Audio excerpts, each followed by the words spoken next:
Number 2, नौजवान जो हमारे बंद हैं उनको अब एक और मौका दिया जाए नई ज़िंदगी शुरू करने के लिए, क्योंकि कब तक जेल रहेंगे, किसी को 4 साल, किसी को 5 साल, किसी को 7 साल। तो अब कहते हैं ना, शायद रिकन्सिलेशन के उस फेज़ में हम आ गए हैं जहां हमें रिकन्सिलेशन करनी चाहिए। दाऊदी साहब हैं, मुश्ताक अहमद वीरी साहब हैं, आपके मौलाना ये उमर साहब हैं और दूसरे लोग हैं। इनका एक रोल है, इनको छोड़िए। ये लोगों अगर आपको सही मानों में ड्रग्स पे कंट्रोल करना है तो ये लोग उसके लिए बहुत काम करते हैं। डेली रियलिटी है हमारे मुल्क का, सीट ऑफ पावर है। कोई भी पार्टी हो, हमें इख्तलाफ हो सकता है बीजेपी के साथ, लेकिन वजीर आज़म के साथ तो कोई, वो हमारे मुल्क का वजीर आज़म, वजीर दाखिला हमारे मुल्क का वजीर दाखिला है। आपका पार्टियों के साथ इख्तलाफ हो सकता है, लेकिन गवर्नमेंट के साथ। अस्सलामु अलैकुम। जम्मू कश्मीर अपनी पार्टी के सदर सईद मोहम्मद अल्ताफ बुखारी के रेजिडेंशियल हाउस पे मैं मौजूद हूं और तवील अरसे के बाद कश्मीर न्यूज़ सर्विस की पेशकश। अल्ताफ साहब, प्रोग्राम में आपका खैर मकदम है। अस्सलाम वालेकुम जनाब। Sir, how do you react to the present political situation right now?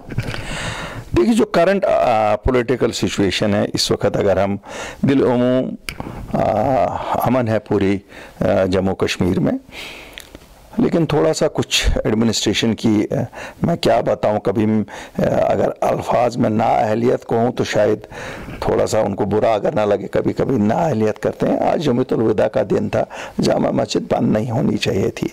बड़ा दिन है, मुसलमानों का बहुत बड़ा त्यौहार है, तो इसको जामा मस्जिद को बंद करना जब हालात बिल्कुल ठीक हैं, ये मुझे अफसोस से कहना पड़ता है। जो हमारे अफसरान यहाँ हैं जिनको लॉ एंड ऑर्डर की ड्यूटी है, इतना अच्छा काम करते हैं, लेकिन जिम्मेवारी लेने से कोसते हैं, डर लगता है उनको। तो लोगों में एक ऐसी मैसेज देते हैं जैसे कुछ गड़बड़ है, जबकि ऐसी कोई बात नहीं है। इनको मस्जिद बंद नहीं करनी चाहिए थी, वहाँ नमाज अलाउ करनी चाहिए थी।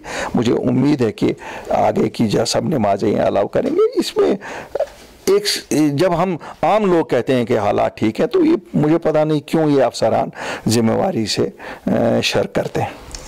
अल्ताफ साहब, मुझे लगता है आज आप इस इंटरव्यू में शायद दिल से बात करेंगे। हालांकि हमने बहुत सारी रैलीज में देखा जब आप बात करते हैं दिल से ही करते हैं।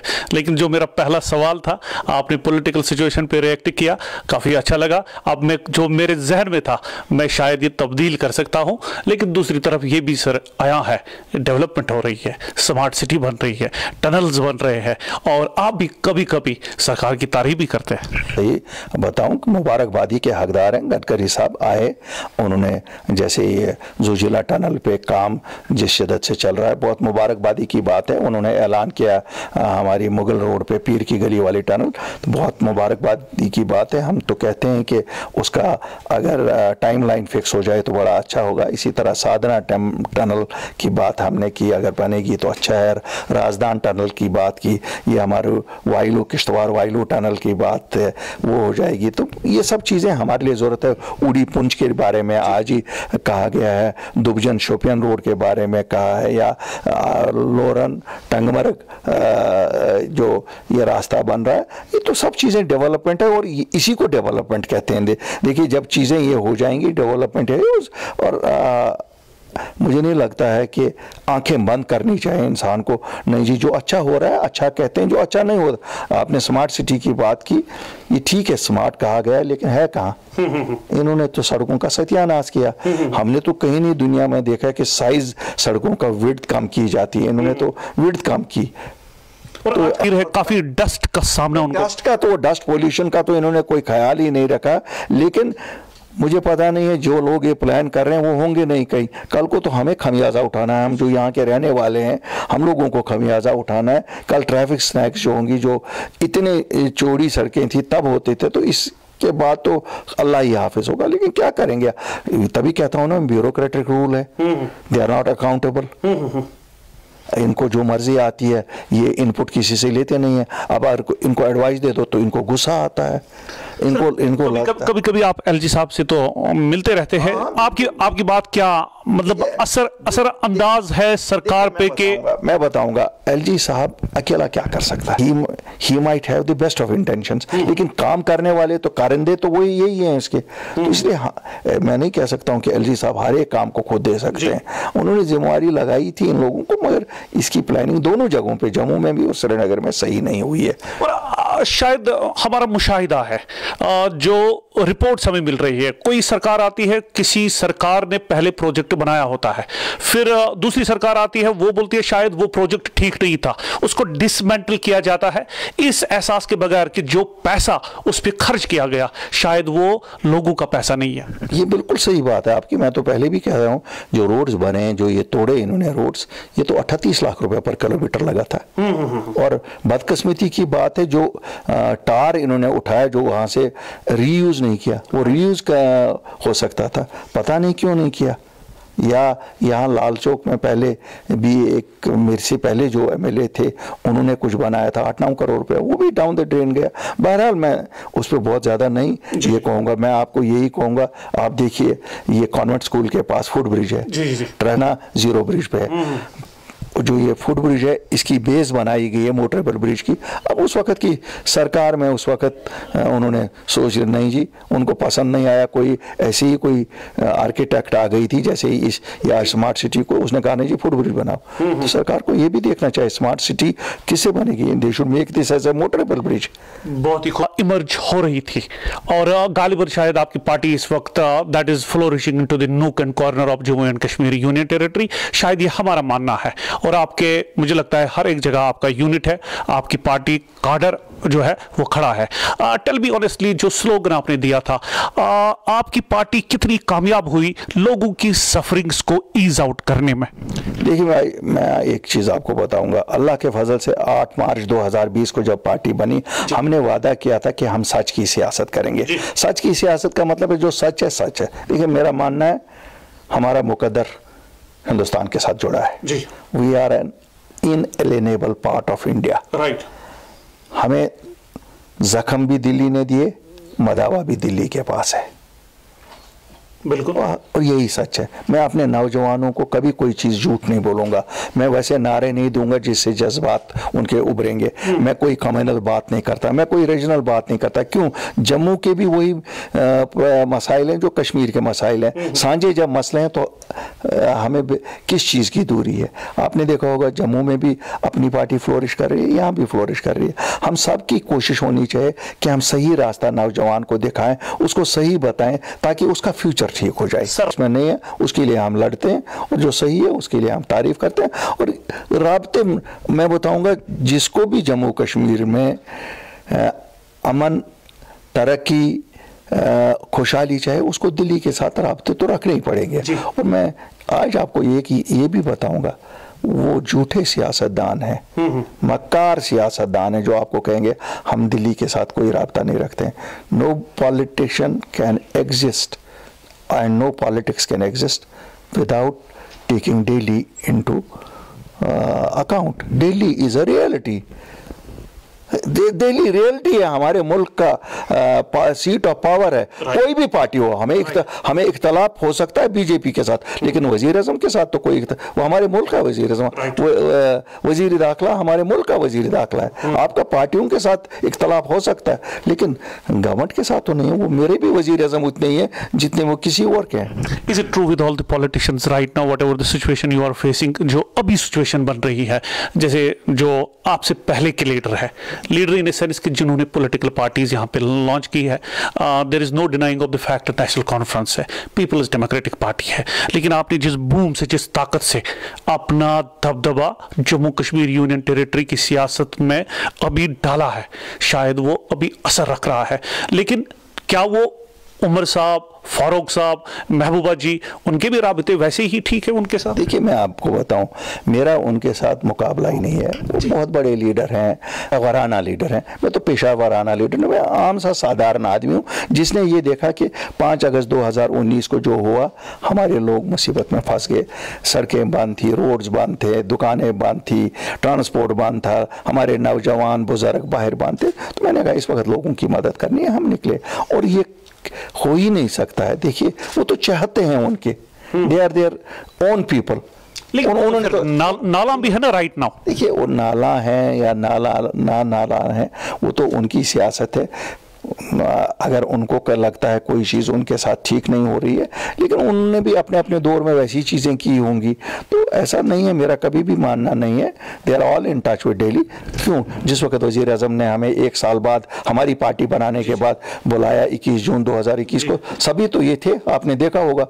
उस वक्त किसी ने तो बॉयकॉट नहीं किया। बिल्कुल, बिल्कुल। और वहाँ उस मीटिंग में सभी ने कोशिश की प्रूव करने की, इन लोगों ने, कि हम सबसे ज़्यादा हिंदुस्तानी हैं और होने भी चाहिए। मैं नहीं ये कहता हूँ कि नहीं होने चाहिए, we are all Indians. Sir, एक कुछ सियासतदान जो है वो इलेक्शन कमीशन ऑफ इंडिया के पास गए थे।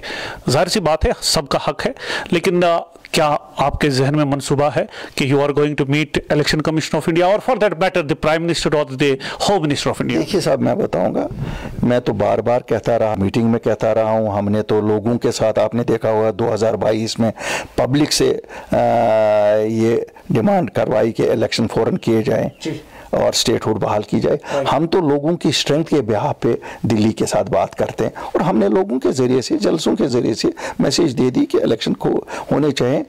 क्योंकि why are we being kept away from democracy? जब पूरे मुल्क में डेमोक्रेसी है, हमें क्यों नहीं डेमोक्रेसी है? हम जब आप कहते हैं आप उतने ही हिंदुस्तानी शहरी हैं, आपके भी हुकूक वही हैं जो पूरे हिंदुस्तान के लोगों के, तो फिर हमें क्यों इससे दूर रख रहे हैं? हमें क्यों अपनी सरकार से दूर रख रहे हैं? तो लेकिन दिल्ली जाओ या यहाँ से बोलो, एक ही बात होती है, उसमें कोई फ़र्क नहीं है। अब ये दिल्ली गए, इनके और भी मकासद होते हैं, तो शायद हो सकता है इनको अदरवाइज़ लगता है कि क्योंकि ये खुद कहते हैं जो दिल्ली गया वो बिक गया, तो ये अब इसलिए कोई ना कोई अल्ताफ साहब बिकने वाले कवर देते हैं। तो इन्होंने आज कहा इलेक्शन का कवर, वैसे भी ये दिल्ली में पार्लियामेंट में होते हैं, किसी और दूसरे किस्से से होते हैं, किसी इंटरव्यू के बहाने जाते हैं, कोई कभी धरना लगाने के बहाने जाते हैं, तो मिलते तो दिल्ली से ही हैं और मिलेंगे। सब ये बताइएगा, चूंकि आप तो खुद एक माने जाने मिनिस्टर भी रहे हैं, लेजिस्लेटर रहे हैं, और जाहिर सी बात है कि सियासत के बगैर भी एक लाइफ होती है। तो जब से आपने जम्मू कश्मीर अपनी पार्टी वजूद में लाई, तब से जो आपके पुराने साथी थे उनके साथ बातचीत होती है? सबके साथ, सभी के साथ। मेरे पर्सनल रिलेशन सभी के साथ अच्छे हैं। मैं अपने पर्सनल रिलेशन नहीं बिगाड़ता हूँ। क्यों? सियासत अलग है, हमारी नजरियाती तौर डिफरेंसेस हैं सियासत में, बाकी पर्सनल इख्तलाफात तो कोई नहीं। हाँ, वो सर नहीं, हाँ, सलाम दुआ हर एक के साथ, खुशी गम में हर एक के पास हम होते हैं। बाकी अपना अपना मौक़िफ़ है। देखिए, उनका अपना मौक़िफ़ है, may be they have their own point of view, या उनका अपना लाइन ऑफ एक्शन होगा किसी चीज़ पे, मेरा अपना लाइन ऑफ एक्शन होगा। मैं तो आम आदमी हूँ, मेरा कोई पॉलिटिकल लिहाज से नहीं होता है। हम तो आम आदमी का जो नजरिया होता है हमारा वो है। हमारा कोई इनका सियासी तजुर्बा है, सियासी बुनियादों पे रिएक्शंस होते हैं हमारे। हम तो आम से, देखे, आपने सवाल किया, मैंने शुरुआत ही की गई कि मैं एक मुसलमान हूँ, इन्होंने आज मस्जिद क्यों, जामा मस्जिद क्यों बंद की, और जबकि पुरअमन है, यहाँ जम्मू कश्मीर पुरअमन है। और मैं तो अपने वज़ीर दाखिला से ये गुजारिश करूँगा कि मेहरबानी करके इंटरव्यून करिए, ये मस्जिद खुला छोड़िए। क्यों? हालात ठीक है, ये जोर से तासुर दे रहे हैं, तो हड़ताल भी नहीं होती ना, कोई चीज नहीं हो रही है, ये तासुर दे रहे हैं। नहीं, अभी भी कुछ डर है यहाँ कोई डर नहीं है। पिछले 8-9 महीनों में एक लोकल भी नहीं रिपोर्ट आया है कि कोई किसी ने मिलिटेंसी ज्वाइन की। जी बिल्कुल, तो बिल्कुल सिचुएशन नॉर्मल, बिल्कुल साहब, एज नॉर्मल एज किसी हिंदुस्तान के किसी और शहर में। तो मस्जिदें खुली होनी चाहिए। बिल्कुल मस्जिदें खुली होनी चाहिए, इबादत गाहें सब, चाहे वो हिंदुओं की हो, मुसलमानों की हो, सिखों की हो, सबकी खुली होनी चाहिए। सर, दो इंपॉर्टेंट इशू है, हालांकि आपने इस पे बात की थी और आप दिल्ली भी गए थे और आपको पजीराई भी मिली थी, क्योंकि आप शायद पहले गालिबन सियासतदान थे जिन्होंने protection of jobs, protection of land के हवाले से बात की थी। लेकिन हाल ही में सर राज्यसभा में स्टेटमेंट आता है, there are not less than 150 people who have bought land here. Sir, your reaction to that question? जब हम गए जी, उस वक्त 370 हटने के बाद कोई भी यहाँ नौकरी ले सकता था। हम गए, we work with government of India, एक ऑर्डर निकल आया था गवर्नमेंट ऑफ इंडिया से, क्लास 4 खाली जम्मू कश्मीर के बच्चों के लिए रखा गया था। हमने चेंज कराया, सभी नौकरियां यहाँ के बच्चों के लिए रखी गई है जो डोमिसाइल से यहाँ के लिए। इसी तरह लैंड पे हमारा उनके साथ हुआ, 95% लैंड जो है वो खाली जम्मू कश्मीर के लोग ही खरीदो फरोख्त आपस में कर सकते हैं। 5% लैंड इंडस्ट्रियल पर्पसेस के लिए बाहर वाले लोग खरीद सकते हैं, उसमें भी उनको पहले CLU निकालना है, गवर्नमेंट से परमिशन निकालना। हो सकता है 173 लोगों ने खरीदा होगा, वो इंडस्ट्री आ रही होगी, इंडस्ट्री कुछ लगने के लिए अभी तो देखी नहीं हमने, क्योंकि सरकार बुलंदबाग दावा कर रहे 77,000 करोड़। अभी हमने सरकारी प्रोजेक्टों के बिना कुछ नहीं देखा, हमने जरूर ये देखा कि बिजली के प्रोजेक्ट 36,000 करोड़ के लग रहे हैं, लेकिन प्राइवेट इन्वेस्टमेंट जो कही जा रही है वो नहीं। हो सकता है, मेरे पास चूंकि डिटेल नहीं है इन 173 की, लेकिन मुझे लगता है ये वही 5% होगा जो इंडस्ट्री के लिए यहाँ अलाउड है। आप सर, अभी कुछ मुलाजमीन को भी निकाला गया जो very much involve in the mall practices. अगर जम्मू कश्मीर यूनियन टेरिटरी की जो सरकार है, दावा किया गया था कि जो सही में माल प्रैक्टिसेस में इन्वॉल्व है उनको निकाला जाएगा। हालांकि हमने चुने हुए लोगों के खिलाफ हमने वो एक्शन देखी, लेकिन जिस पैमाने पे एक्शन होनी चाहिए शायद उसमें नहीं है, और जो क्वालिफाइड हमारे लोग हैं वो अभी भी बैठे हैं। देखिए, दो चीज़ें हैं कि माशरे को इस बिदत से तो दूर करना ही है, करप्शन के बिदत से दूर करना ही है, ड्रग्स की बिदत से दूर करना है। और अगर गवर्नमेंट ने करप्शन के इल्ज़ाम में जहां प्रूव केसेस हैं उन लोगों को निकाला है, ते है, मुझे लगता है government is well with in its right. हाँ, किसी बेगुनाह को नहीं निकाला जाना, किसी बेगुनाह को तंग नहीं किया जाना चाहिए। इसी तरह गवर्नमेंट को फोकस करना चाहिए। अब चूंकि मिलिटेंसी 99% कंट्रोल में है, फोकस शुड बी कि हम ड्रग इरेडिकेशन कैसे करें। क्यों? हमारा नौजवान जो अब हमें सबसे ज़्यादा खतरा है कि हमारा नौजवान ड्रग्स की तरफ गया है, और ये हमारी नस्ल दर नस्ल खराब। तो कल ही आपकी पार्टी ने पामपुर से वो उसकी पेशरफ्त हमने तो शुरू जम्मू भी कश्मीर में भी किया है, क्राउड फंडिंग के जरिए से लोगों को तक जाएंगे ताकि बच्चे बच्चियां जो ये ड्रग्स करते हैं उनको रिहेबिलिटेट करें, और जो ये ड्रग डीलर्स हैं इनको नंगा करके गिरफ्तार कराएं, कैफिर किरदार तक पहुंचाएं। ये तो हमारा क्यों सोशल रिस्पॉन्सिबिलिटी भी होती है ना, पॉलिटिकल पार्टीज की भी तो सोशल रिस्पॉन्सिबिलिटी। हम खाली जिंदाबाद मुर्दाबाद के लिए ही नहीं निकलते हैं या इक़्तिदार ढूंढने नहीं निकलते, जब तक ना हम सोशल रिस्पॉन्सिबिलिटी निभाएं तो फिर हमारा क्या काम। सर, एक बात बिल्कुल आया है, Bharatiya Janata party, sir government of India इस वक्त, और श्री नरेंद्र मोदी जी मुल्क के वजीर आज़म, काम काफ़ी हो रहा है, ज़मीनी हक़ाइक़ तब्दील हो रहे हैं, लेकिन हाँ, कश्मीर के जो सियासतदान है शायद उस तरीका का नहीं मान सकते हैं। लेकिन बीजेपी ने यहाँ की जो एंट्री मारी है ग्रास रूट लेवल पे, हर एक नूक एंड कॉर्नर में हम देखते हैं भारतीय जनता पार्टी का वर्कर इस वक्त मौजूद है। So how do you see the entry of BJP on the ground level, और do you think that its entry level will be very much visible in the coming elections? देखिए, आपको मैं बताऊं तो भारतीय जनता पार्टी 2014 में भी यहाँ थी, फिर उसके बाद पीडीपी ने उनको यहाँ कोalition पार्टनर बनाया, तो पीडीपी ने तो उनको हर घर तक पहुंचाया। ये तो पीडीपी नहीं, पीडीपी उस वक्त पीडीपी नहीं, इससे पहले नेशनल कॉन्फ्रेंस के साथ भी कोalition में थे। उस वक्त तो शायद कोalition स्टेट लेवल पे नहीं थी, सेंट्रल लेवल पे थी, लेकिन पीडीपी ने तो यहाँ स्टेट में थी। तो इसलिए पार्टी जब पावर में होती है तो ग्रास रूट पे तो बन ही जाती है। तो ऐसा थोड़ा ही है क्या हम कहेंगे नहीं साहब नहीं। यहाँ पे मुझे याद आया, शायद आप जब तब पीपल्स डेमोक्रेटिक पार्टी का हिस्सा थे, शायद आप अपोज कर रहे थे इस मूव को। बिल्कुल बिल्कुल, ये बात सच है। जिस वक्त 2014 में ये मसला उठा कि हमें भारतीय जनता पार्टी के साथ कोलिशन करनी चाहिए, तो मैंने अपोज किया। बिल्कुल, ये तो मरहूम मुफ्ती मोहम्मद सईद साहब ने 2 दिन चीफ मिनिस्टर बनने से पहले, ओथ उठाने से पहले, जब उनसे पूछा गया कौन अपोज कर रहा था, उन्होंने कहा अल्ताफ बुखारी अपोज कर रहा था। ये तो टाइम्स ऑफ इंडिया में आया, ट्रिब्यून में आया, मेरे पास अखबार है, आपके पास अखबार है। तो उन्होंने कहा बात सच है, लेकिन लीडर अल्टीमेटली लीडर का फैसला होता है, उनका फैसला था। मैंने भी, because my was the loan voice, अकेली आवाज़ थी मेरी। और शायद उस वक्त ये भी था कि ऑफर्स थी नेशनल कॉन्फ्रेंस से भी और कांग्रेस से भी थी उस वक्त ऑफर्स कि हम अनकंडीशनल सपोर्ट दे देंगे, लेकिन उस वक्त की लीडरशिप ने नहीं माना। तो वो तो अब उनका नजरिया था, लीडर बहरहाल लीडर होता है। सर ये बताएंगे, हाल ही में जो भारत जोड़ो यात्रा यहाँ पे हुई कांग्रेस की जानिब से, या राहुल गांधी जी की जो डिस्क्वालिफिकेशन है, उस हवाले से आपकी रिएक्शन क्या है? और आप हिस्सा भी नहीं बने उस यात्रा का।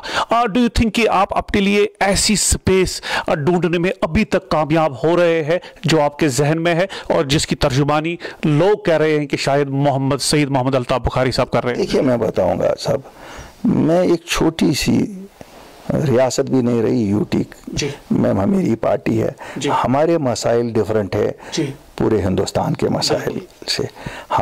हमारे लोगों की उमंगें डिफरेंट है। चूंकि हम एक छोटी सी पार्टी है, मेरा टोटल फोकस जम्मू कश्मीर की सियासत पर है। मेरा कोई फोकस नेशनल पॉलिटिक्स पे नहीं है, कहाँ क्या हो रहा है। मैं तो देखता हूँ हम इस गिरदे आब से कैसे निकलें, मैं अपने लोगों को वो हकूक़ कैसे दिलाऊं जो पूरे हिंदुस्तान में लोगों के पास है।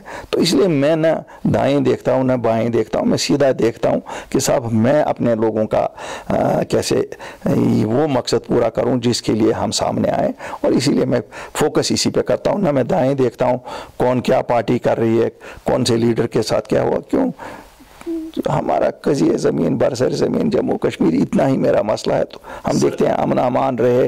अगर लोगों को एतमाद में लेके काम वही काम भी किए जाएं तो लोग थोड़ा सा उसमें ज़्यादा इन्वॉल्व अपने आप को महसूस करेंगे।